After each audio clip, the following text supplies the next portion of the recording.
Something we hope you'll really like. The key to living the law of attraction. Some good shit. Some good little quotes and all like that. I like reading. No, it's just grab one, anyone.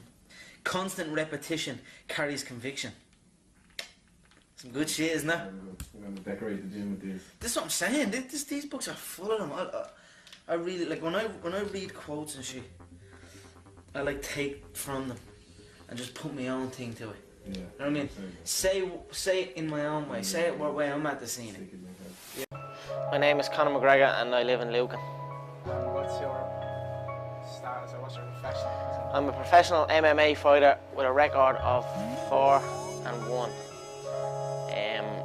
I'm an up-and-coming fighter, and without a doubt you will see me on the UFC in the near future, without a doubt.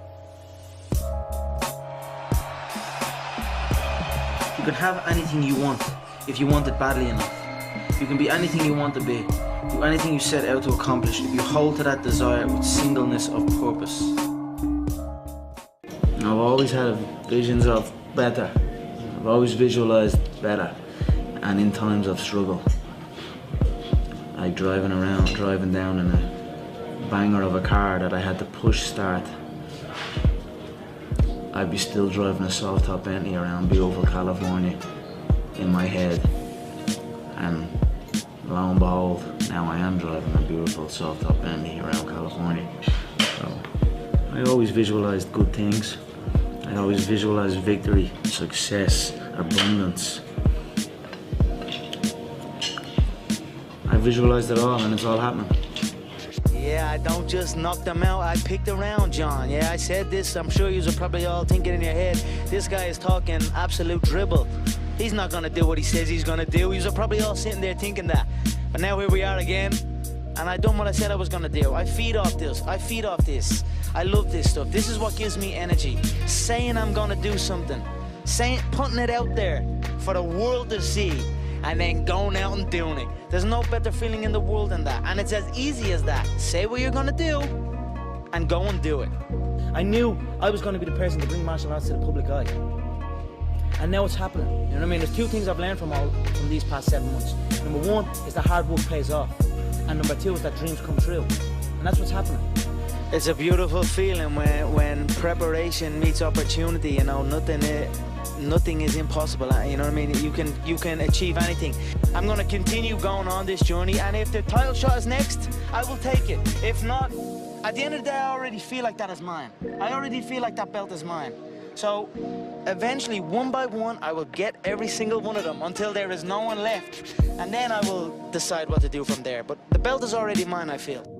All that matters is how you see yourself. If you see yourself as the king, you know what I mean? You see yourself with all the belts and all everything.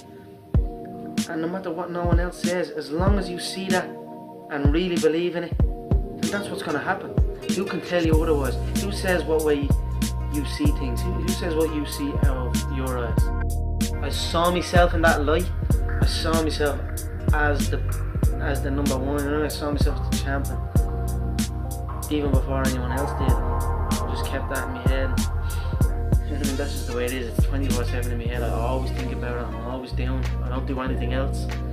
And knowing that I have that kind of mentality about it, that's what gives me confidence going in there. Of course, I visualize the belt, man. That belt is on me up 24/7. You nearly tell yourself if you're going to win or lose. And there is no opponent. There's no Jose Aldo. Who is Jose Aldo?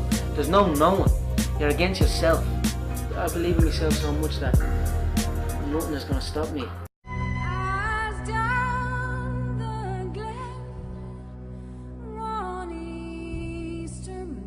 Whether we realize it or not, we're always responsible for bringing both positive and negative influences into our lives.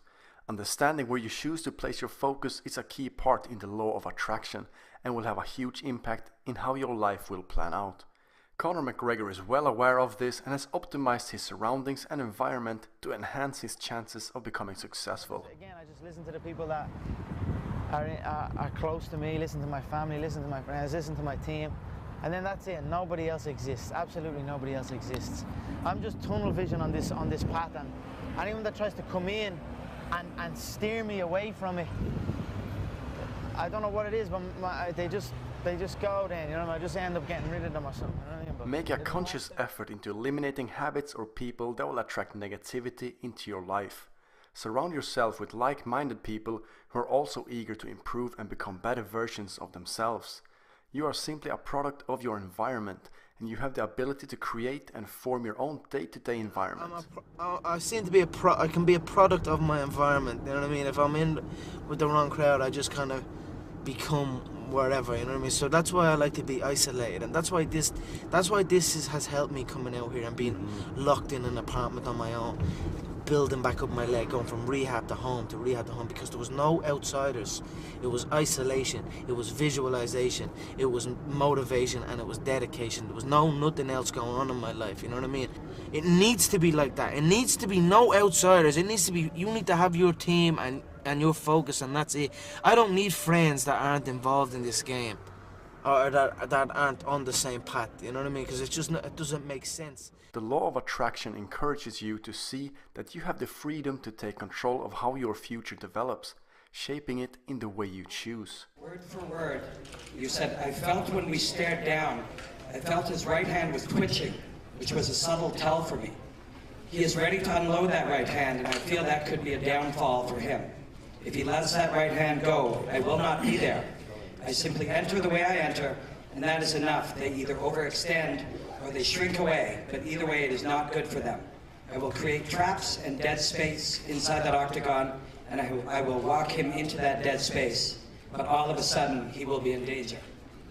How do you do that? How do you predict this? If you can see it here, and you have the courage enough to speak it, it will happen. So I see these shots, I see these sequences, and I don't shy away from them. A lot of times people believe in certain things, but they keep to themselves. They don't put it out there. If you truly believe in it, if you become vocal with it, you are creating that law of attraction, and it will become reality.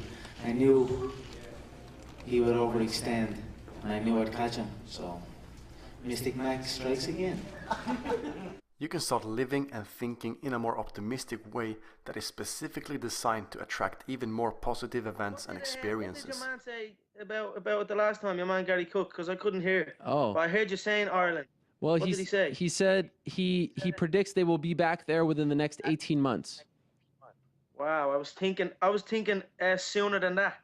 Well, I wonder will they think that when I go in and when I go in and put on a show now in 5 weeks and make a name for myself, you know what I mean? I'm hoping to drag them back to Ireland, you know what I mean? Drag them by the scruff of the neck back and get a show on. I think they may erect a statue in your honor right now because of this talk. And if you get them to come back sooner than 18 months, you're going to be an Irish legend, my friend. Here we are, 17 months later. 17 months, wow.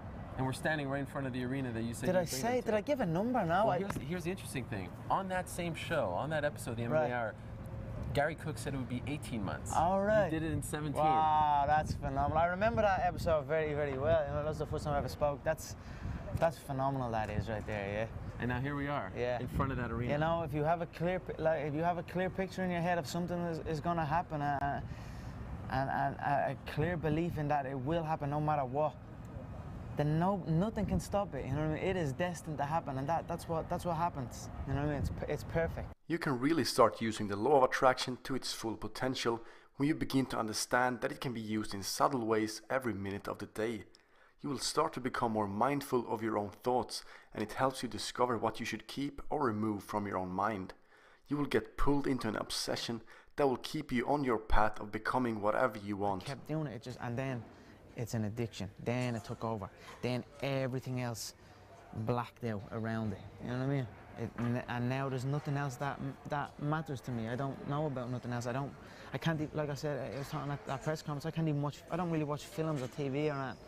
I watch videos of training. I watch videos of jiu-jitsu. I watch videos of wrestling. I watch videos of kickboxing or taekwondo. You know, that's what I watch when I'm resting. Once your thoughts are aligned with your purpose, with what you set out to do, the law of attraction will really start to manifest.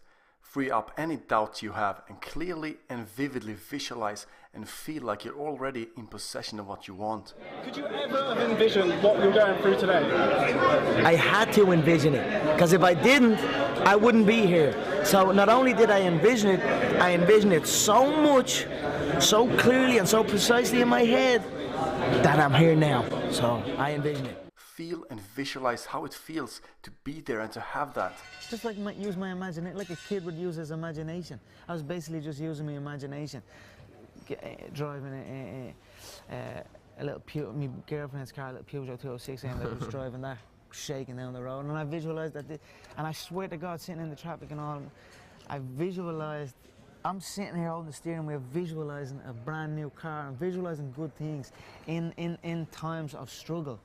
And that, when you can do that, I think that really makes that law of attraction work. I think it really attracts to you more. You know what I mean? Because that is harder to do when you're in the struggle to visualize these things.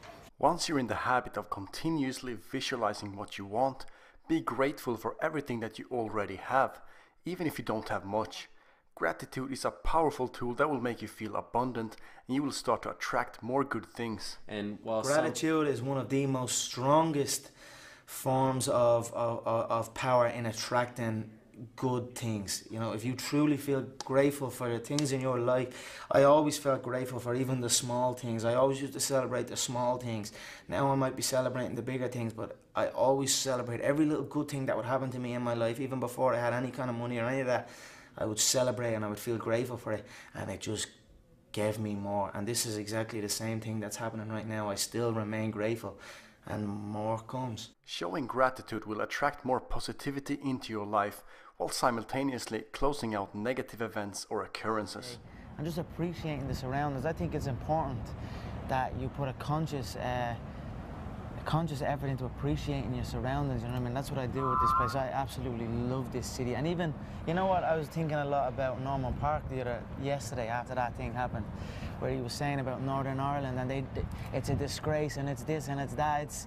It's a negative thing towards your home nation or whatever, you know, but that's not the right way to be. You need to have you need to appreciate your surroundings and be grateful for it, and that's when good things happen, you know what I mean? But to have that bitterness and that negativity, then things start going bad, you know what I mean? So I think the fact that I have them thoughts and the fact that I appreciate everything and I'm grateful for the things around me and the way things are going, that's why it's going so good for me. Now, what I'm about to say might be contradicting to what you previously learned about the law of attraction. You can't simply visualize something and tell yourself that it will happen and it's going to show up. Visualization is a key part in the law of attraction, but you will fall short and feel discouraged if that's all you do. One of the best-selling books that covers the subject on the law of attraction is The Secret from Rhonda Byrne. She tells the story of how her daughter gave her a 100-year-old book that changed her life forever. That 100-year-old book was The Science of Getting Rich, written by Wallace D. Wattles in 1910. The core concepts and main ideas are very similar, and it is clear that The Secret was derived from The Science of Getting Rich with a modern twist, along with excluding one of the most important concepts of all: to take action. The Secret implies that you can simply open your mind to the world and wish for things to happen, and the universe will obey, and you begin to attract those things with little effort on your part. However, Wallace D. Wattles writes in The Science of Getting Rich, your neglect or failure to do some small thing may cause a long delay in getting what you want. Do every day all that can be done that day. You need to put the fucking work in, but this is where the magic happens. You will not have to push yourself to do the work, you will get pulled to do it. The visualization will make the work feel almost effortless. I don't work. I love what I do, and that's why I'm doing what I love. You know what I mean? That's why it's become a career for me, because I love it. I love what I do. So I don't think it's unhealthy. I feel good in my mind. I mean, it's my life. It becomes natural. You're going to want to sacrifice destructive habits and change your priorities in order to stay on the path. I'm no different. I don't do nothing any different. I still come to the gym. There's people trying to get me to do this and get me to do that. But I know that in order to be successful at this game, it needs to be 24/7. I need to be living in this gym. And that's since this new facility, SBG Concord, has opened up. The setup now is I come here at 1, 2 o'clock in the day, and I'm here till 10 o'clock at night. There's no outside distraction, there's no nothing. It's been crazy. The spotlight is on, the Irish public are watching, but it's what we planned, it's what we prepared. I knew I was going to be the person to bring martial arts to the public eye. And now it's happening. You know what I mean? There's two things I've learned from these past 7 months. Number one is that hard work pays off. And number two is that dreams come true. And that's what's happening. Now it's up to you if you want to take inspiration from this and really believe in the law of attraction and start attracting your dream life. It's human nature. Some people will sit and take positivity from that. They will look at that and take inspiration and inspire. It will inspire them to go and push for that. Others will shell up and critique it and be negative towards it. But one thing is for sure, those people will stay where they are. The people who take inspiration from it will rise up and also one day experience that life. So.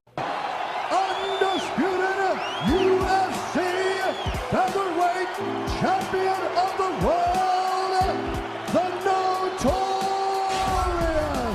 CONOR McGREGOR.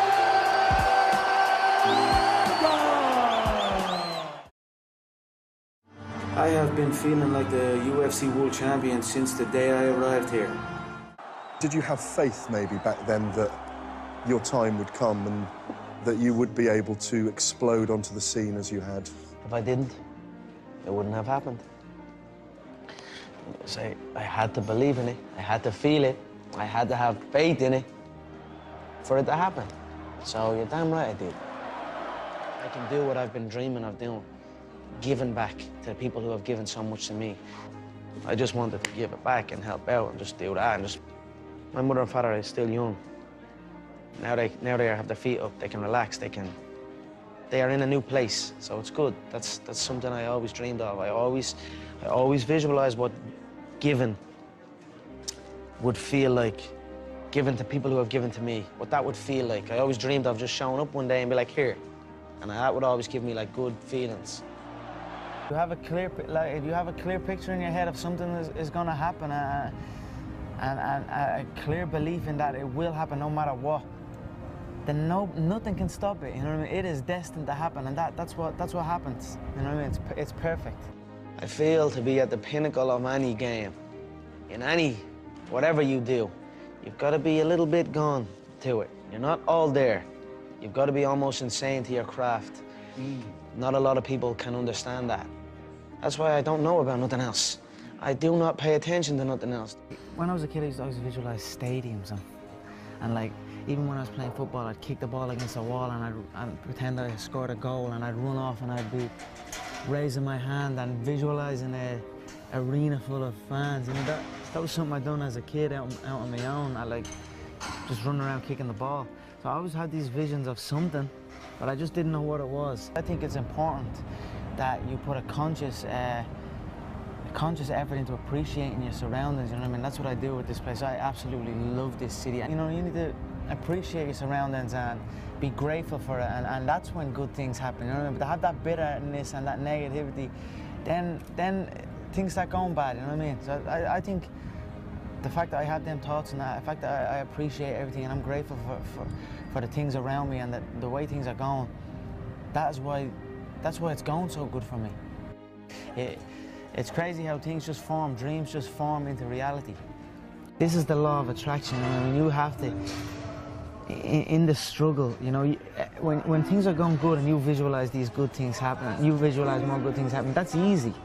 What's not easy to do is when things are going bad and you're visualizing the good stuff. And that was what I was able to do. I was able to, you know, even though I was having these troubles at home, and even though I had no job, no security, you know what I mean, or whatever, didn't know what I was doing. If it didn't happen, it didn't happen, but I still was able to feel like it was. I still was able to go into a different, just like use my imagination, like a kid would use his imagination. I was basically just using my imagination, driving a little my girlfriend's car, a little Peugeot 206, and I was driving that, shaking down the road, and I visualized that, and I swear to God, sitting in the traffic and all, I visualized, I'm sitting here holding the steering wheel, visualizing a brand new car and visualizing good things in times of struggle. And that, when you can do that, I think that really makes that law of attraction work. I think it really attracts to you more. You know what I mean? Because that is harder to do when you're in the struggle to visualize these things. there's another thing. What do you want to be? You know, I don't want to be anything. I am what I am everything I want to be, and I'm already there. You know? I don't want anything. You know, people say like, I want this, I want to do this, and I want to do that. But the vibe you're putting out is want. You're always gonna want. And I always have the attitude that I have. And I always felt like I was a black belt walking in. You know what I mean? I always felt like I was the world champion. I always felt like I already could do everything. I was only telling you about the surfing the other day. I almost got the rental, walking around like I was a fucking pro. You know what I mean? But I don't want anything. I have everything. That's a mindset. You know what I mean? I have everything. I have everything. You know what I mean? I'm a living legend. Yeah, I see myself as the champ already. Already? You're the featherweight champion already? Yeah, of course. I see myself as the champ from day one. Before I even started training, I always saw myself as the champ. That's how I see myself. I visualize myself already there. I visualize everything. I visualize this conversation. I visualize the walkout. I visualize everything going on. I know I have shots picked out that I'm going to throw in this fight in 5 weeks. You know what I mean? I have seen everything in my head, and now it's going to happen. You see it in your head, you're going to see it before your eyes. That's what I say. Excellence is not a skill. Excellence is an attitude, you know what I mean? And it's all in your head, you know. You tell yourself you are you are whatever you tell yourself you are, you know what I mean? And I'm telling myself I'm the two-weight champ. You know what I mean? That's that. You know what they say, when you see it in your head, who says that? When someone says when you see it in your head, you're going to see it before your eyes, and that's what happened. I hope that inspires people to get out and chase what they're chasing, you know what I mean, and get after it. Have fun with it, you know what I mean? I don't give a fuck. I'm just here to have fun, you know what I mean? And when you have a love for life, it's contagious, you know what I mean? And it just attracts good stuff and attracts good things to you, and it has been working for me so far. So I'm just gonna keep going, keep having fun, and just keep doing what I'm doing, you know what I mean? Nothing changes for me, and just keep doing what I'm doing. The new undisputed UFC featherweight champion, CONOR McGREGOR. CONOR, you've been dreaming about this moment. You've been talking about this moment. Honestly, though, does it feel the way you thought it would? Yeah, it does. It feels beautiful. I dreamt this so much, so clearly, so precisely, and so frequently that it has manifested itself into reality. And that's what I am feeling right now. It's a dream come true. I said his right hand would get him into trouble. It's the shot I predicted. I said he'd overload on his right hand. I said I'd slip. I said I'd bang the left hook, and that's what happened. How do you do that? How do you predict these if things? you can see it here, and you have the courage enough to speak it, it will happen. So I see these shots, I see these sequences, and I don't shy away from them. A lot of times people believe in certain things, but they keep to themselves. They don't put it out there. If you truly believe in it, if you become vocal with it, you are creating that law of attraction, and it will become reality. CONOR, in February of 2013, we spoke for the first time. You didn't have a car, you didn't have a pot to piss in. All you had were blueberries. Yeah. Now here you are with the undisputed gold. Enjoy it, my friend. You deserve it. You called it. Yeah, from nothing to something to everything. So that's where I am right now. I done everything I said I was gonna do. I was laughed at. I was literally laughed at to win that second world title. When I first came I was gonna take these 2 world titles down. Laughed at. That's never gonna happen. An Irish man even winning the UFC. When I said that, I was laughed at. So I said I was gonna win the 2 world titles. I won them. I done everything I said I was gonna do. Every move is a calculated step. Make no mistake about that. It's only January of 2017. I'm already the face of the UFC. I'm already the face of boxing. I'm already the face of the WWE. And I'm already the face of Hollywood. Yeah! And that's only January. That's only January. But in the media, I stated many times, all the way up is a dream to climb above that cage and raise them 2 belts. That was in every interview I've ever done. So when I won the fight and they strapped it, that Dennis Seaver situation when I grabbed the 2 belts was before I'd even got 1 belt. Yes, yes. That's how much the power of visualization, that's how strong the power of visualization is. I wasn't even a UFC world champion at that time, and already I was grabbing 2 of them and flaunting it in everybody's face. I believed it was going to happen. I put the work in for it to happen, and it happened. So it's a strong thing, the power of visualization. It's a strong thing, the power of visualization. It's a strong thing, the power of visualization.